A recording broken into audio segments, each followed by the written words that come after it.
آنے والی حکومت ہے ان سے آپ کو کیا توقعات ہیں؟ ہم یہی امید کریں گے کہ یہ جو حکومت ہے وہ بہتر طریقے سے عوام کے مسائل کو سن کے اور ان کے جو ریئلٹی اور گراؤنڈ کے بیسس پہ انشاءاللہ وہ پرفارم کرے گی، کیونکہ جتنے بھی مسائل ہیں وہ جب ان کا آپس میں جو انٹریکشن ہوگا تو انشاءاللہ وہ بہتر طریقے سے ان کو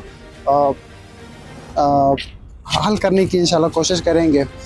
ابھی جب آنے والا نیا حکومت آئیں گے، یہ کیا خاک ہم لوگوں کے لیے کوئی کام کرے گا؟ کچھ بھی کام نہیں کرے، یہی ضلالت ہوگا، یہی در پدری ہوگا، یہی بھیک مانگنا ابھی ہم لوگوں نے سٹارٹ کیا۔ گھر والے کو بھی نکال دیں گے، اپنے آپ کو بھی نکال دیں گے، 500 2000 دو، یہ ہم لوگ کا دھندا ابھی رہ گیا۔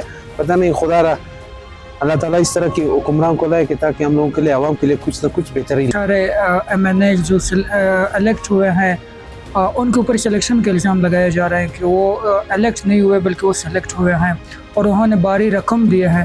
تو ایسے لوگوں سے جو اگر رقم دیے ہیں اور وہ پیسے دے کر ایم این اے بنے ہیں، وہ حکومت میں آئیں گے، ان سے تو میرے خیال میں عوامی سطح پر کسی قسم کی توقعات نہیں رکھی جا سکتی کہ وہ عوامی توقعات پر پورا اتریں۔ جو نئی حکومت آئے گی، مجھے امید ہے کہ سب سے پہلے وہ جو ہماری یوتھ ہے، پڑھے لکھے نوجوان یونیورسٹیوں سے فارغ ہو کر بغیر جاب کے وہ بامشقت کام کر رہے ہیں، ان کے لیے کوئی روزگار کے مواقع پیدا کریں گے اسپیشلی، اور جو نئی جنریشنیں آ رہی ہیں ان کے لیے اسکالرشپس کے مواقع دیں گے تاکہ وہ اعلیٰ تعلیم حاصل کر کے اپنی زندگی کو بہتر بنا سکے مستقبل کو۔ اس کے علاوہ جو ملازمین کی تنخواہیں ہیں ان کو بھی تھوڑی سی زیادہ اس میں اضافہ ہوگا تھا، اور مہنگائی کو اسپیشلی قابو کر لیں گے کہ جس کی وجہ سے کھانے پینے کی چیزوں کی قیمتوں میں بھی تاکہ کمی آ سکے۔ اس دفعہ بھی وہی پرانے چہرے پھر آئے ہیں۔